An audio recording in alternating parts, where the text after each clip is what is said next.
Now, all right, so we are back, episode 3. We have decided to establish our special guest. Miss, would you like to introduce yourself, ma'am? Crystal, Armstead. Okay. So, this week we have a couple good topics that we want to go over, but I'm also going to extract the audio for the podcast, the audio version. So, yes, I have D.L. Robinson and Krista Armstead in. And just to let you know, Mr. D.L. Robinson, that I shared the second podcast, the visual one, on Snapchat, the app where you take a picture and you put the little text in, you send it. What it is? A lot of people, if I'm looking at this correctly, and I will show you because yeah. So I was these are all the people, and this is all the chats, and I had about 10 people ask me who DL Robinson was. Like DL Robinson, and it was question marks, and I was like, ooh, who's DL Robinson? Who's that? I said, and I didn't respond. I'm like, I'm just let it sit. I'm just let it sit there. Y'all need to know. Just know. If you know, you know. If you don't know, you don't know. So I just want to let you know that was asked, and some people didn't even know I was doing it. And I told them I sent the link out. I sent it out. Twitter, Facebook, Instagram, Snapchat, all the social media sites. I also went on LinkedIn, put it in there. So right now we are at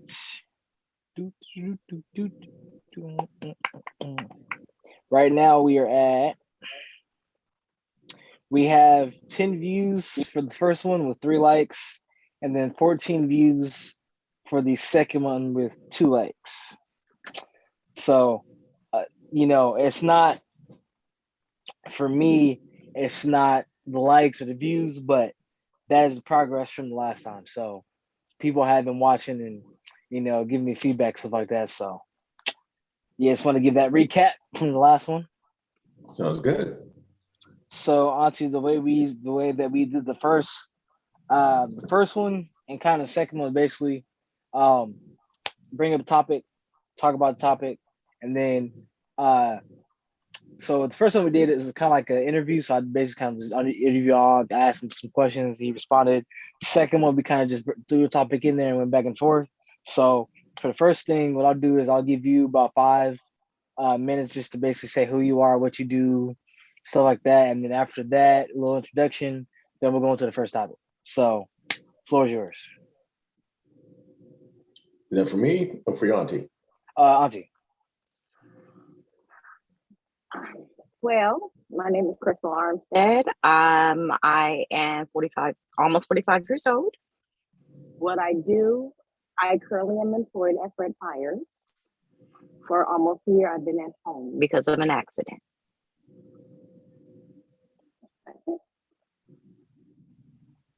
Okay. So now we will go into the first topic. So first one I came up with was because I was in the car with Tori and she asked me some. To me, it wasn't dumb. It's just like the way she asked I think different parts of my brain when people ask questions activate. So she said, "No, well, my question was, how do you feel when someone tells you there's a bald eagle, as if you haven't seen one years ago in a different location?" So the reason I put that there is because like when she was like, "Oh, it's bald eagle," I'm like, you act like you haven't seen a bald eagle like ever in your life in a different place. Like it's a bird with a white head and a brown body that you've seen how many times in your life, and every single time it's like it's a new car. Oh my God! Stop the world. Pause. Eagle. Oh, take a picture. Hold on. Let's capture this moment of this bird we're gonna see in about 3 more years. Let's take a picture of this. And she got upset, and I'm like, yo, for me, it's just like you see the same bird every couple years or so in different locations, and people will stop their heart for this bird. And I just thought it was funny, so I just wanted to bring it up to see what your thoughts on it, like if that was a biggest response, or if you feel the same way, or just floor's open. Well, for me, Ladies first. I have never seen a bald eagle. And if I have, You ever seen them on Google? no. The magazine? Okay, nephew. No. Let me explain something to you. Back in the day, we weren't really taught about that. So a bird is a bird to me. I don't know, it's a bird. So a bald eagle, I've never actually seen what one looked like. So think about it that way. So me, you might say, she said that. I don't know. It's a bird. And Auntie, I know it's not your birthday yet, Yeah. but I wanted to give you a little quick gift. What's that? Oh, you got jokes. You got jokes. So now you can't say you haven't seen a bald eagle. Then say how you seen it, but you've seen it. Well, you know what? Okay. Well, yes, I have seen one now. Thank you, nephew. Trying to be funny. No, I told her the same thing. She's like, oh my god, bald eagle. I was like, you act like you haven't seen one. She's like, where else do I see one? I'm like, GOOGLE, Google, Pinterest, Instagram, Snapchat, magazines. Really? Well, I get that, but being the national bird, and because of their actual size, when you do see one, it does catch your eye. I've seen eagles, and I love the bird because you never see it's always soaring. It's always stretched out, unless it's perched and it has that look of dominance. I've seen fish, which has been hilarious. They go in and they take their fish and they go. Actually, I was fishing today and I lost my fish to a eagle. So, yeah. But just the size of the bird, when you see them next to any other, they command respect. So it's my premise, and I will give it to If I see an eagle, yes, that's an eagle, because I don't see them every day, and also a semblance of freedom.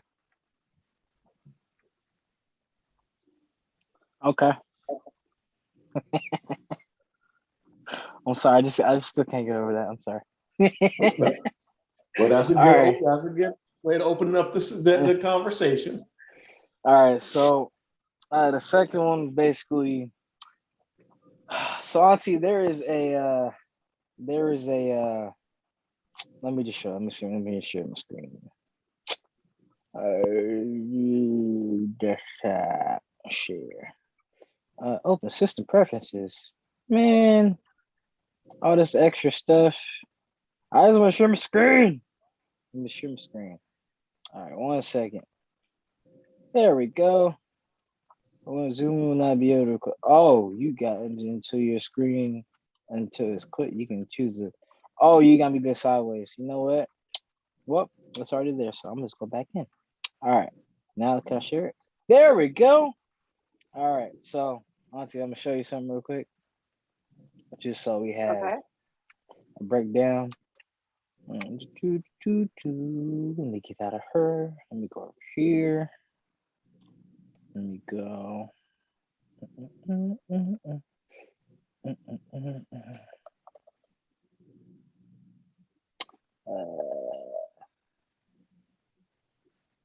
Okay, so this is the next topic, but this speaker right here is called a Beats Pill Plus.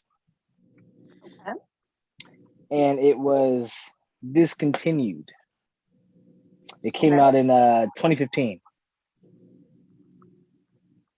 So I guess the question is, and in your perspective of a speaker, of a company buying a speaker, a company buying a company that made the speaker,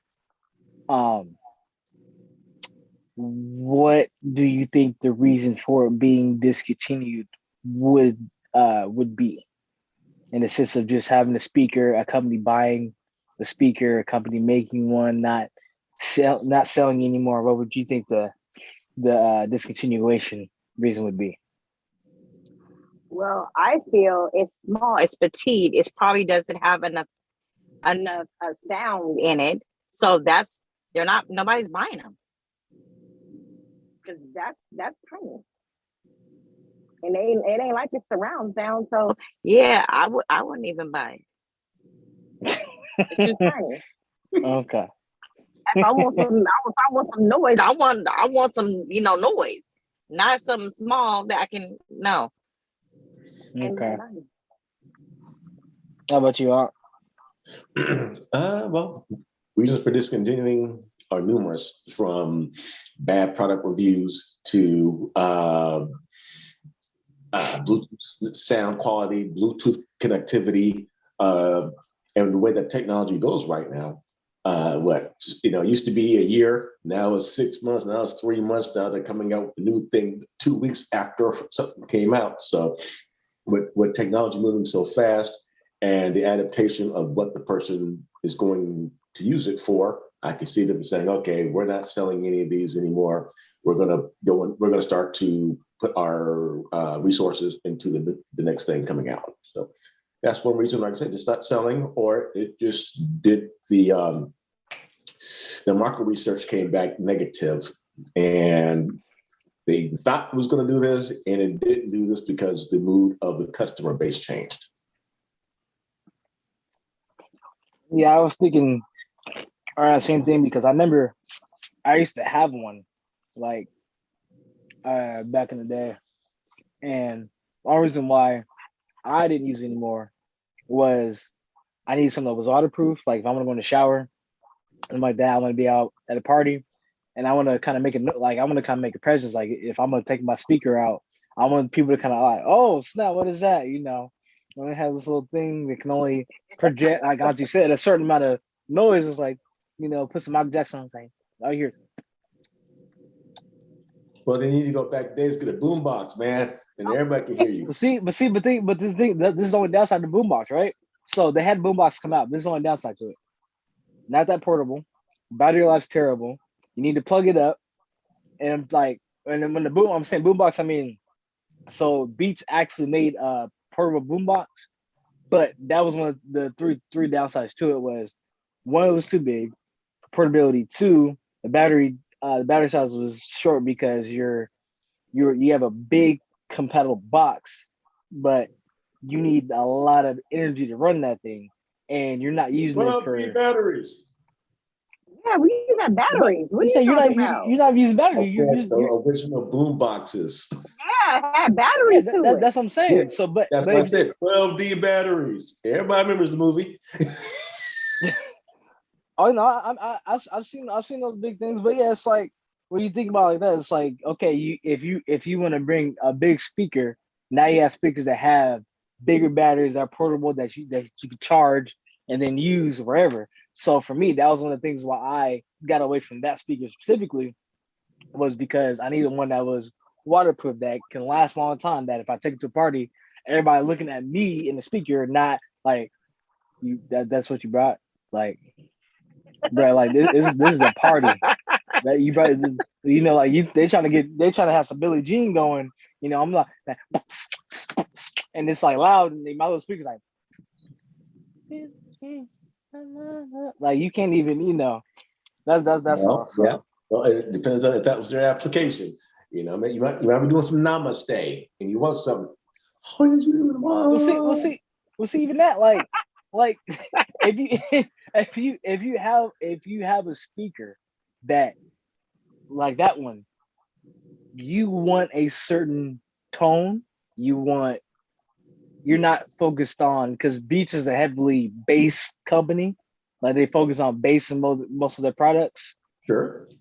So you're not looking for just bass. You may be looking for treble. You're looking for balance. You're looking for fade. You're looking for this, that.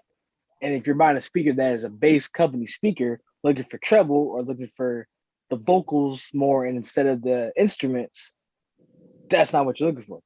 Exactly. You got to do your research. So it's like, in that sense, I still couldn't do it, even if it was for meditating, because it's like, if I want to listen to some meditating sounds, I want to listen to some meditating sounds and not have to click my volume up all the way to be able to hear some. I want to be able to go like maybe halfway or 25% and still be able to get that same experience without having to blast the speaker in here. Speaker.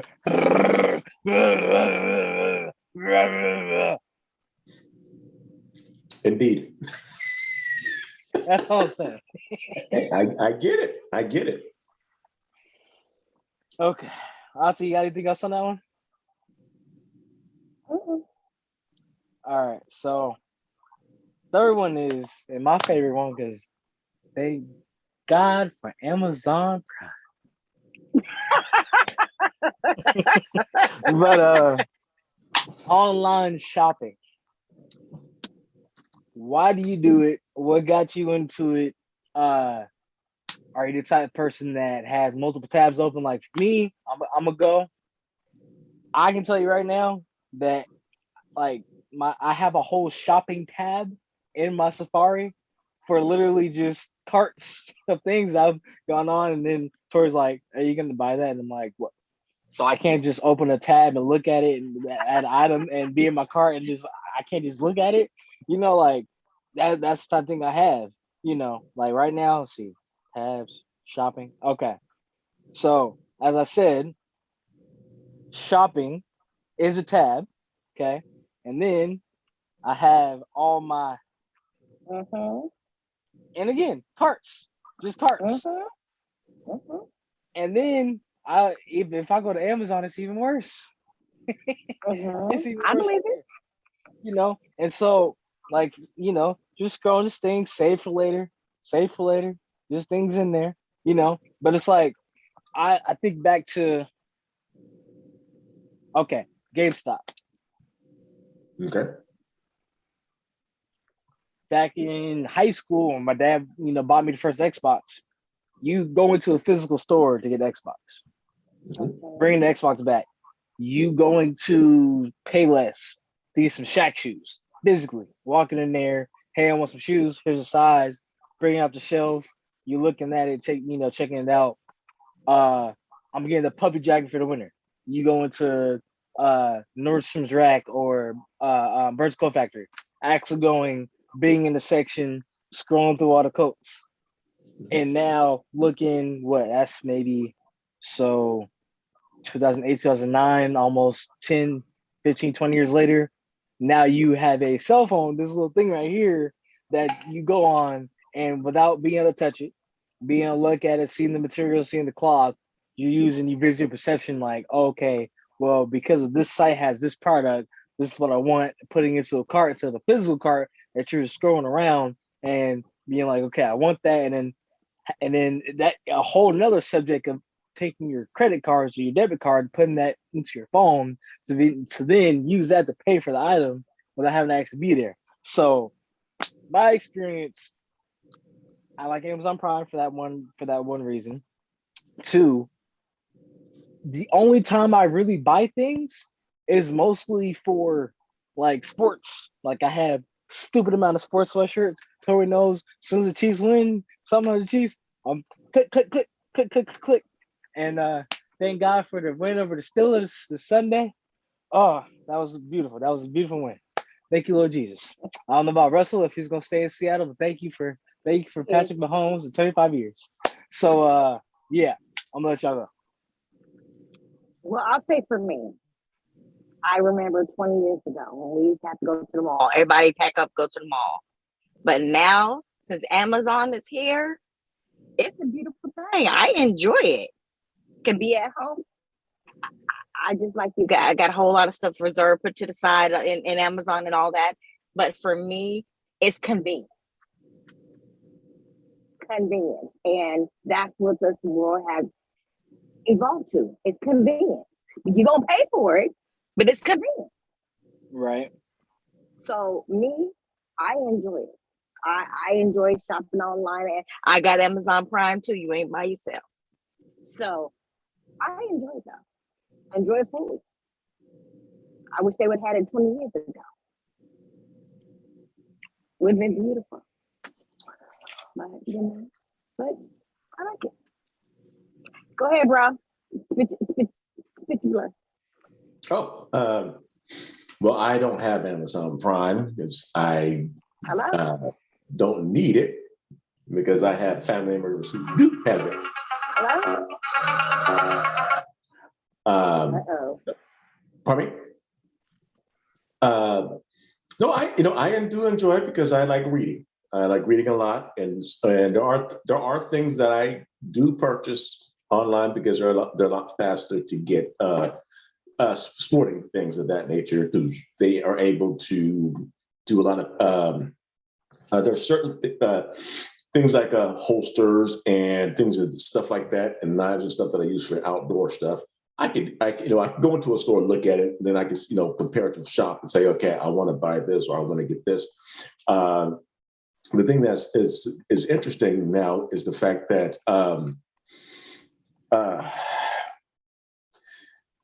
it's kind of a reverse instant gratification because the point where you'd have to get up and basically get up, jump in the car, go somewhere, sit in the line to purchase something.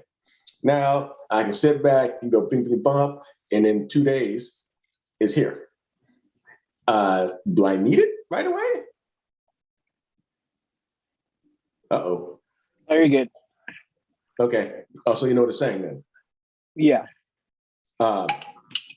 So, yeah, it has its pros and cons. I mean, yes, there's my sons are enjoying it because every time I come home, there's a package on the porch or in the mailbox. I'm like, okay, it has its it's not going anywhere.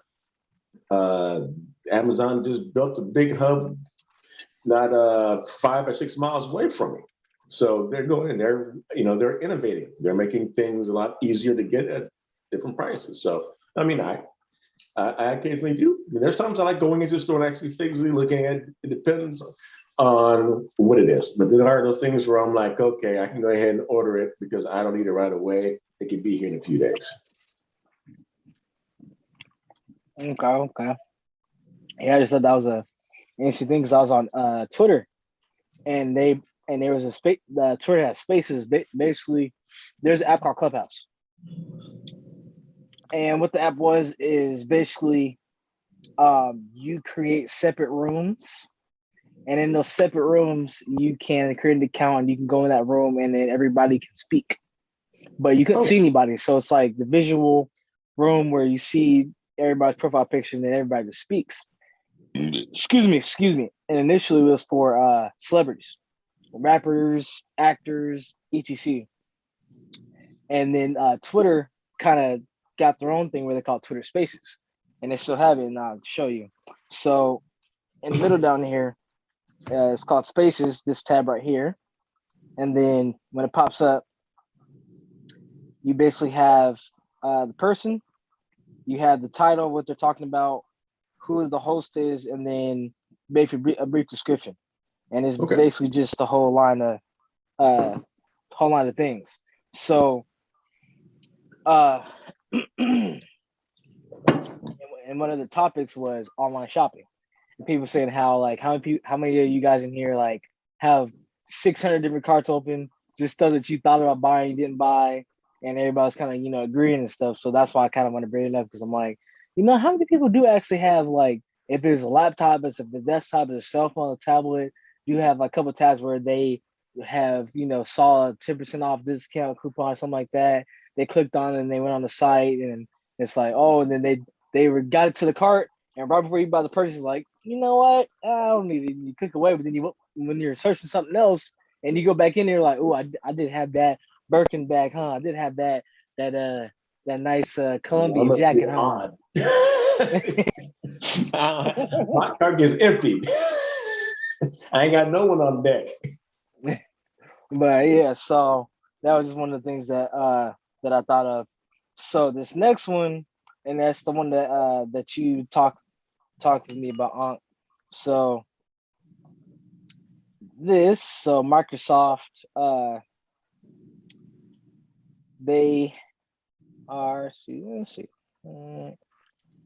So I read it. So their purchase of Activision Blizzard, and honestly, basically, Activision Blizzard is the company that comes out with the Call of Duties for the game systems. Okay. And they basically are purchasing. Microsoft is purchasing that company for $75.5 billion. Alrighty then. And right now, they I know from my knowledge, it seems like they're trying to get into the like VR AR frame and get more customers because they don't have the cell phones anymore. They did away with that, so now it's laptops. Now it's if people buy Office 365, stuff like that, but there's not really anything coming in. So that's a way for them to kind of branch out to, video game sector and get different, in my perspective, get different forms of revenue. You want to go? Okay. Microsoft is not a dumb company, and I'm keep hearing this word called the metaverse. And with the state of where gaming is going, I mean, if we go from the games that I was playing Madden to now you can see the person sweating because that is in the code for the games. They're getting so realistic. Well, it's going to keep going. It's kind of like to the point where I heard a conversation today where they were comparing it, saying that the Microsoft's getting. You remember, you think about it. How has the online experience changed since the days of dial-up, which took you a year to upload one picture, to now how fast the internet is, and with all the technology that's going to be available, they're just trying to be ahead of the curve. Because what is the future of gaming? I mean, you already have the picture showing that lady and she has her VR things on, and then you got the games where, okay, I can pay 15 different people, more and more people. My son, prime example, he'll sell his Xbox to play 5 different people on his Xbox. So it'd be why wouldn't you go into a gaming situation with knowing that, okay, I'm Microsoft, I do PCs. I have operating systems. That's just another type of operating system. Yeah, and it was Auntie, you there? Oh, she okay. You there? I'm here. I heard Okay. We're So scratching. basically, yeah, I think it's pretty interesting because they bought because it was saying, let me see on the page. So they have Call of Duty, obviously, and then Candy Crush. That game where you swipe and you get all the color. Yeah, they got that. They got World of Warcraft and StarCraft, which are all like most of the desktop games and stuff like that. And what is it? Candy Crush is real big, so that's definitely a cash grab.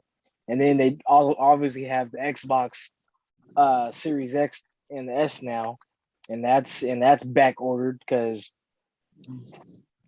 the chip shortage. But it was interesting when I saw that because I was watching this thing called I told Uncle D about it. It's called Earn Your Leisure on YouTube. And do the thing on Mondays called Market Mondays, but basically it tell you like what stocks to invest in, S&P 500s, hedge funds, all that. And they had brought it up, and I was like, let me check it out. And I was like, oh wow. And then they're basically breaking down like what it means and how it benefits, and about just you being a person and what you choose to invest in and why. And if you're investing in, if it's hats, what could you do with that? Could you making more just hats? Could you make beanies? What have you? What companies could you invest in? Stuff like that. And how could you innovate more than just wearing the hat or the material that goes into making it and stuff like that. So it was interesting. I thought I just want to add that in there. So the last one that I have is, did you see online meetings becoming a thing besides corporate and for school for non-attentive kids? So like doing Zooms now, having online school. From my knowledge, when I was in high school, that was for more of the kids that couldn't really pay attention or that, they didn't really have the best like at home setting. So, they weren't really in school, and they have like a secondary school for them to do online stuff. So it's more like a one-on-one rather than in the class where they feel like they're being paid attention to. And then mostly corporate, for the big companies and, the desk jobs, you sit and have the meetings, stuff like that. So I want to say in the late 80s, early 90s, in your perspective, did you see this happening now where a lot of companies are more working from home, doing meetings in Microsoft Teams, Zoom? Did you see this back then?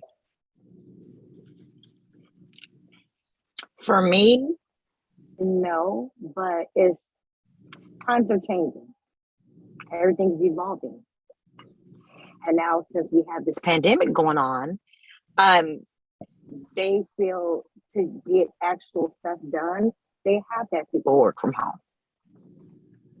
Unless they want people to die off, because that's what's going to happen. We didn't have so many deaths since this pandemic then started. So I understand why everybody is saying, no, you can work from home. Because 20 years ago, you didn't hear from that. You had to be one of the special people to work from home. Had 20, 30 years in to work from home. But now it's a lot more common. A lot more common.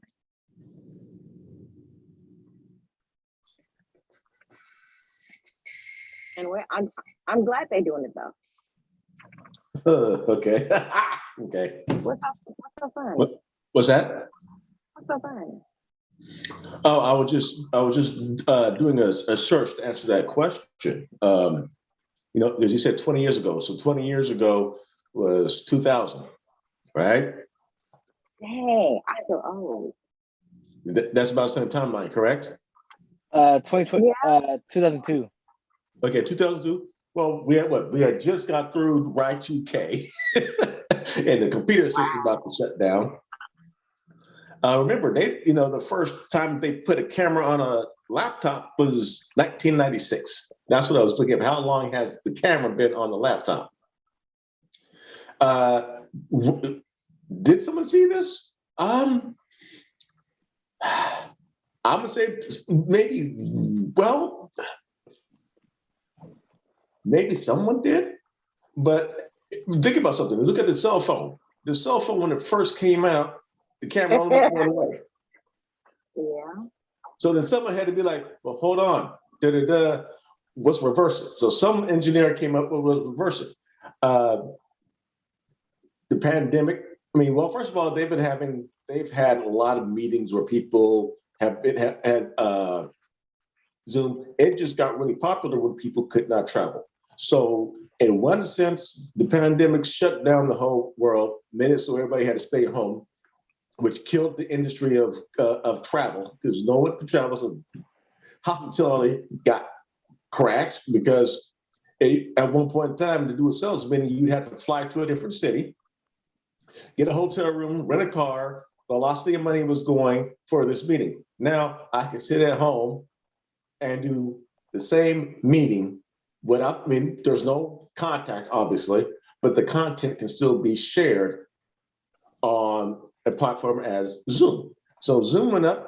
I see that this is going to continue to go because as long as we keep getting more variants, right? And not only that, but you have to understand, now that we've switched and had to pivot from at home and in-person meetings to having a meeting on a on a scale on a Zoom call.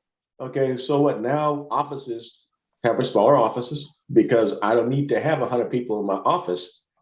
I can have 10 rotate, and they can do, because I have a good friend, and they both do their work from home. They go to work once a week because they can do it. As long as they have an internet and a laptop and a telephone, they can get all they need to get done. So you're seeing industries that are favoring that because, okay, I don't need to go anywhere. And I was looking at the point where, yeah, everybody's going to be jobs that can be, okay? There's no way, I don't see in the distant future where somebody will be on a Zoom call doing surgery. That, I don't see that until they start getting better with the 3D printing, but that's a whole nother episode. But You yeah, know what? What's that? I'm gonna write that. That actually is a great topic because I saw something on that. So you're good. Keep going. That's gonna be the next topic. I like that one. 3D printing. Well, there was actually Microsoft and where they're going with the metaverse, but that's another topic. there was just to go down a rabbit hole. There was actually I think there was a case. Now that you bring it up, I think there was a case of a 3D printing gun legal.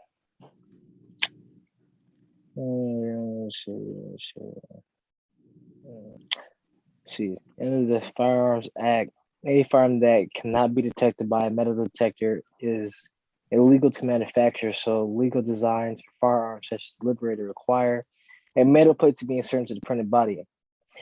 I think there was a case that came out, but basically dude made the gun and they didn't know it was fake. And he had some kind of like transaction with it, but just going to rabbit hole. Continue. Well, can't think of the movie. There's a movie that had Assassin that had it was 3D printed gun, no metal. So walked onto the plane, and of course, art. What they say? Art. It's out there, but somebody could think about it. Reality. I mean, art.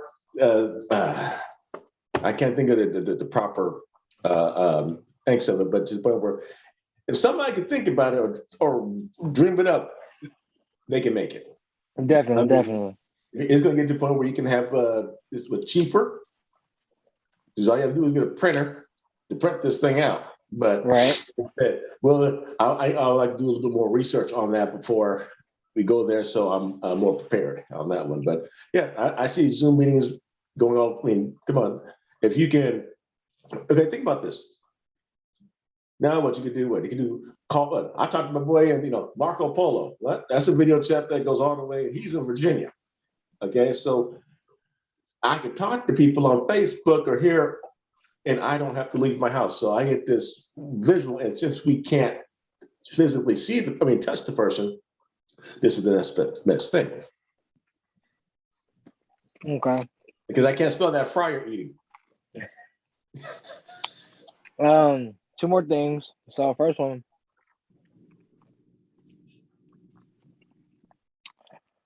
Dang, I'd lost that other one. So when I was on Christmas vacation in a undisclosed location, it was mandatory to be fully vaccinated. And it was mandatory for the kids to be fully vaccinated. Now, I have conversed with two different individuals, and I listened to a couple podcasts. And the two individuals I conversed with state that while being fully vaccinated, they both caught COVID. And I know that I was listening to this podcast talking about Apple and how they're confirming they're critiquing their tweaking their restrictions to now not only do you have to be fully vaccinated to enter the store for an employee to work at the store and not work from home, but you have to actually have your 1 and or 2 booster shots. So my question being is, Not are you yay or nay, but just what's your thoughts on being vaccinated, not being vaccinated, just the whole situation with the pandemic and how certain companies are taking more extreme measures in hotels and businesses and other places that people were kind of like more lackadaisical with it. Like, what's your perspective on it? Well, for me, I'm not vaccinated.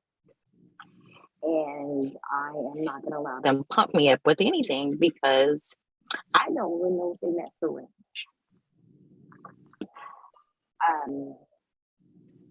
Do I think, I know people can get it and they're vaccinated.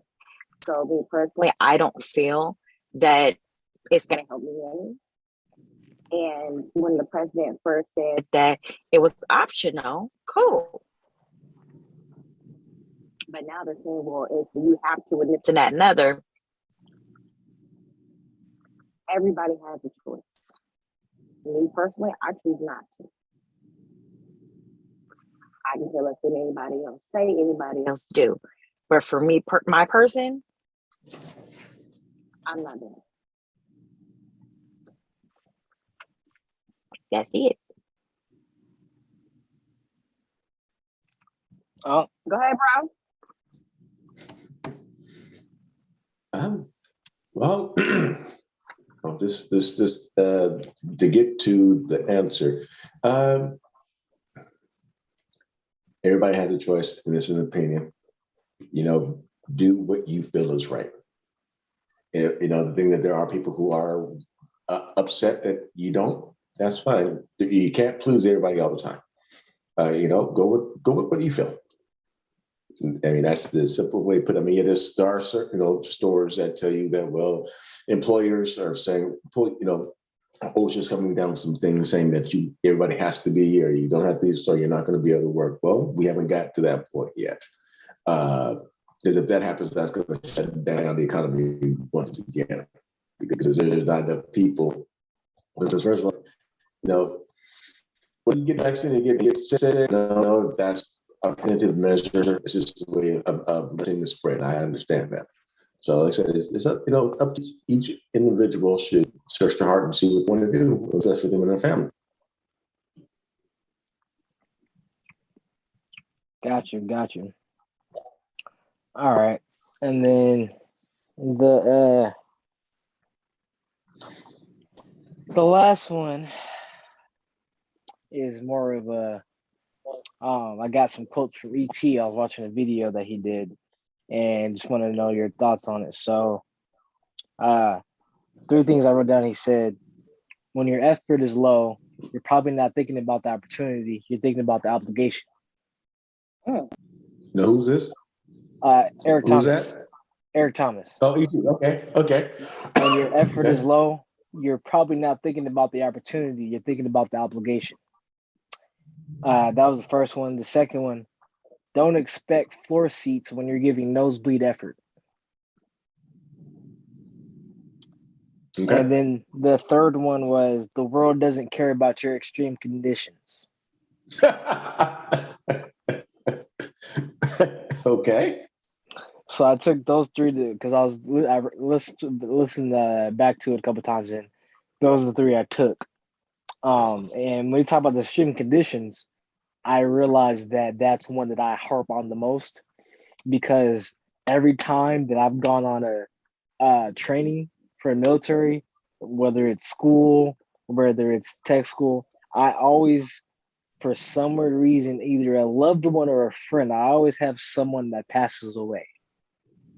When it was tech school, I don't think I had. Let's see. No, so the first time was I was 17. My teacher passed away from cancer, and then my friend drowned. And then I had another one. Oh, when I was ALS, one of my cousins got killed by a drunk driver. And then it just seemed like every time that I leave to do something, somebody passes away. And when things like that happen to me, I shut down. my effort doesn't shut down, but my emotions come to a close. And my dad told me, he was like, that happens to you a lot. What do you do? Because it happened to me basically too. When I got kicked off with dorm chief, I shut down.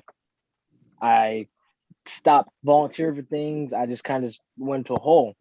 And my thought was, I just had this significant loss in my life. I can't function because of this. I can't keep giving effort because of this. I can't keep going because of this. When Granny passed, I didn't really want to do anything besides just more, and he said he was talking about how he was going for his PhD and his wife got diagnosed with MS. He's like, they didn't care about my wife getting diagnosed. So like, we need your dissertation so you can graduate, so you can get paid the six figures. And I was like, dang, I didn't think about that. And I said, every time that's happened, I've always got to ask, hey, do you want to go home? Do you want to go home? Do you want to go home? Do you want to remove yourself so you can focus? And I'm like, and my response, and I didn't understand till now, my response makes sense. I said, no, or why not? How many other people are going through things? There's other people in this class. Somebody's going through a divorce. Their parents are going through a divorce. They're going through a breakup. Somebody passed away in their life. Their dog died. Everybody's going through something underneath. What makes my case so much more important than theirs? Yes, I understand I'm hurt. Yes, I understand I'm going through things, but that doesn't stop me from my obligation to what I chose to do. And the first time that happened was when my cousin got killed by a drunk driver, and I got told the day before. And so I get to the class. I'm sitting there and just like, I'm not talking. And I think I give it about 2 weeks for people to know my personality, to know that I'm always 100%. So when something happens and I'm here, they know. Overall's acting. You good, man? You ain't acting like you. And I'm just not saying anything. And so my shooter came as I was going on. So I told him, he's like, do what you need to do. You need to go home. I was like, no. Like, I need to cry. Let it out. But everybody has their way of mourning. And for me, my way has always been, for some weird reason, like I don't know why, but my way has always been to work. Now I remember when you called me when Granny died, I was at work. When you called me that day, yes, I was at work when you called me. And I think that was one of the first times that I legitimately did not stay in that work environment. Only because, I was able to go home. But the time when my cousin passed, I was in California at LS and I had the opportunity, but for me, it was like, I'm here to do something. And when I progressed through and everything, I'm, pissed and upset. Everybody, like, the class came and, showed me support and took me out to dinner and all that stuff. And like, hey, we know how it feels and stuff. My one friend, he basically said that one of his buddies passed and he had to watch the casket get loaded on and everything through FaceTime. He's like, I know how it feels. And I said, thank you. And I went through the whole thing, got done, and they gave me a whole bunch of coins. And the superintendent came up. She's like, your instructor told me what happened. I don't understand the strength that you had to stay because I don't think I could, but thank you, and gave me a coin for it. And I told her, I said, ma'am, as I told the instructor, I know things are going on. I know there's hurt, but for some reason, since I think it's just that babysitting that I had to do when it came to hanging out with Donovan and Keith and Joseph, and us always being told, if you leave together, you come home together. And then I kind of got to the point where I started caring more for others before myself. When it came to funerals and stuff, like when our grandma Harriet passed, it hurt. But I was like, I need to make sure D and everybody else is good before I'm good. And when he said that, the word doesn't care about your strength conditions. I never understood it until now why that I was doing that. I probably just already had that in my head, like, hey, I know you're going through things, but there are people that need your help.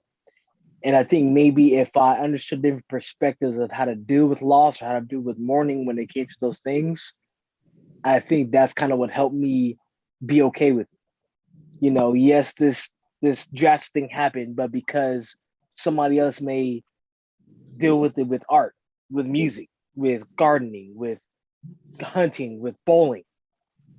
Maybe there's a different way than me just being focused on my anger to deal with it. So that was kind of one of the things when I saw that, I said, wow, that is crazy because that happens to me all the time. So that was just kind of my breakdown of how out of those three, which one I grabbed the most, and kind of like a breakdown of how I saw me dealing with that.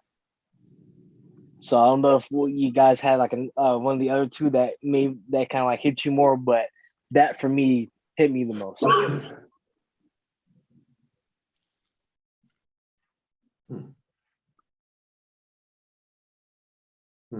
What were the three again? So the first one, when your effort is low, you're probably not thinking about the opportunity. You're thinking about the obligation. The second one, don't expect floor seats when you're giving nosebleed effort. You got to get the grind on. I mean, you got to work for what you want in life. Both of those really tie in together because you can't. You got to, they always say you got to pay to play.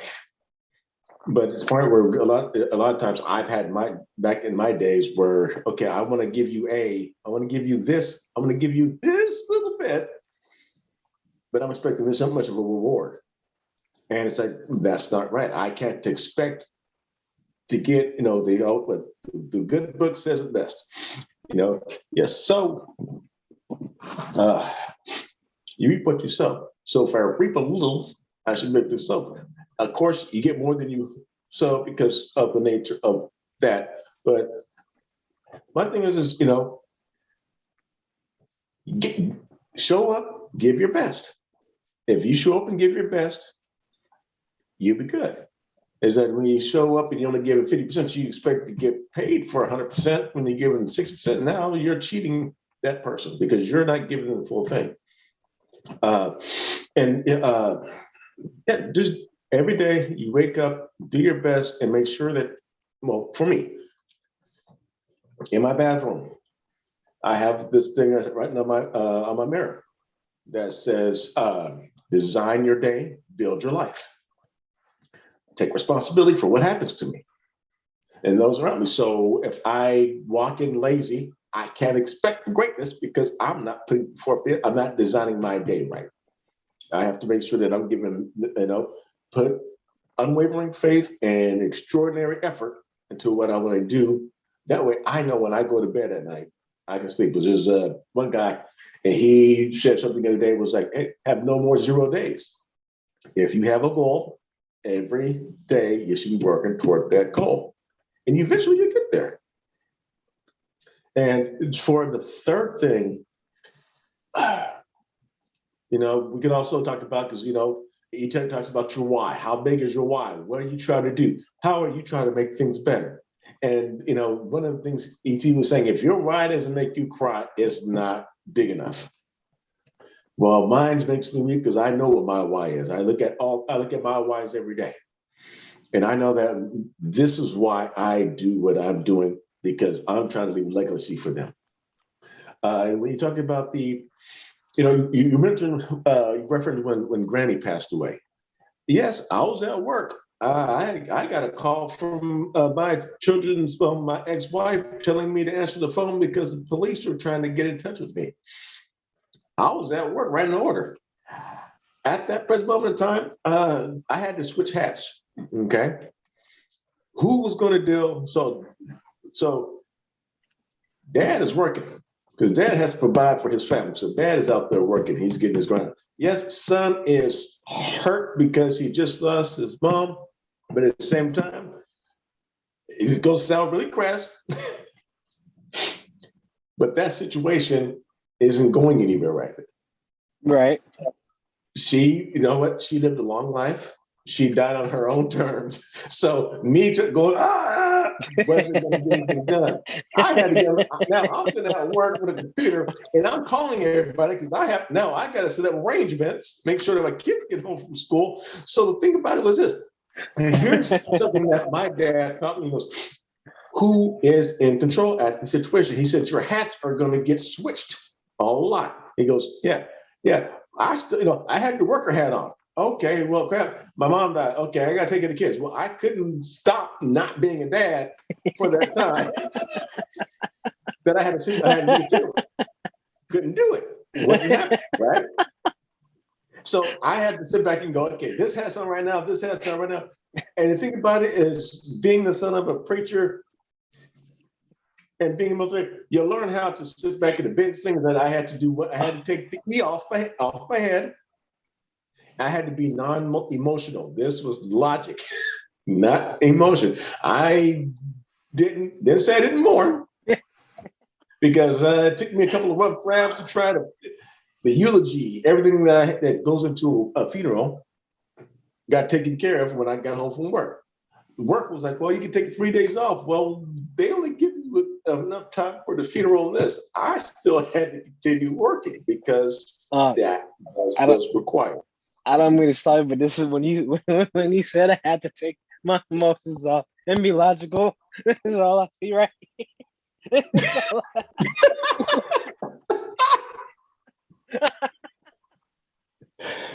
Wow. For the listeners, I'm showing him a picture of Will Smith in Pursuit of Happiness when they told me he got the job, and he's trying not to break down and cry. Oh, your mom just died. Well, think about it.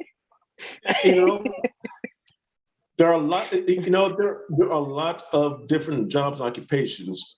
Now we're emotional people. I get that, but if your pilot comes on to you and says, "Ah," there's no confidence in that. He can be looking, knowing y'all about to crash, and he has to come up with bing. Please fasten your seatbelts. We're having a little bit of turbulence. We're going to make a quick deviation, and we're going to left, and we will get. They be lying. A little turbulence. Look, but they can't be emotional. I'm not saying there's not time for emotions. I'm just saying that when I got that phone call, I had to go into Dad, Big Brother, Uncle Mo, because I'm having to call down to California to tell them so they can get ready. I'm having to call you. I'm having to call everybody.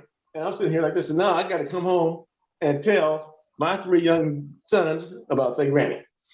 Yeah. But I was able to do it. I grew from it, from the whole experience. And I know that when it happens again, because, everybody passes away. Right. I'll be ready for it. All right, Auntie, you're the. I ain't got nothing to say. Y'all couldn't said it all. All I can No. say is I don't want your 2 cents too. No, he just said 2, 3, 4, and 5 cents. I don't. We gonna get yours. Okay, I'm gonna re-ask and we gonna get yours. Okay. So, first one, when your effort is low, you're probably not thinking about. What I just tell you, boy? What I just tell you? Auntie. Like I just said, he just said it all, sweetheart. Miss Crystal Armstead. Don't even come to your. What's that? Miss Crystal Armstead, would you please love to share with the class? We this is inclusion. We don't leave anybody out, even if it's a 5-word sentence. I do agree on everything he said. All right. Complication.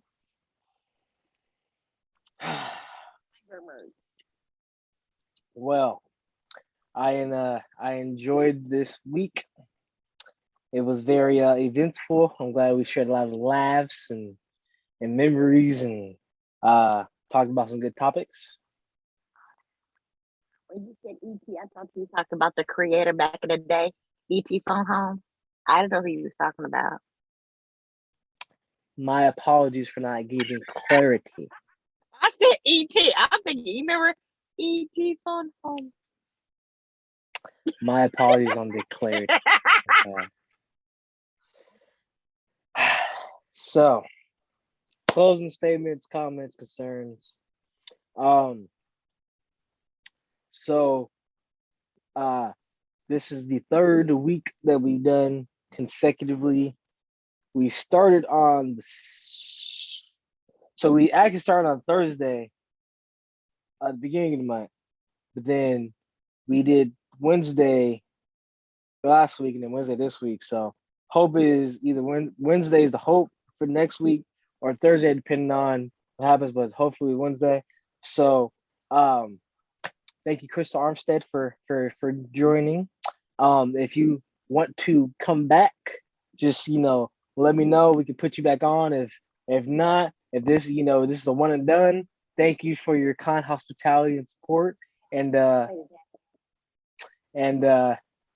it was great. Yeah. So any last minutes? Going uno, going dos. Okay. All right. Well, there we have it. We will continue this next week. And thank you all for listening. And now I'm going to end the visual podcast. So I'm just gonna stop recording. Right by can we get smiles? Because I was gonna do a thumbnail and I gotta go all the way back so I could view when we was smiling, laughing, so we could just nice Will Smith Hancock cheese. That'd be great. Okay. 3, 2, 1. Okay. Cheese.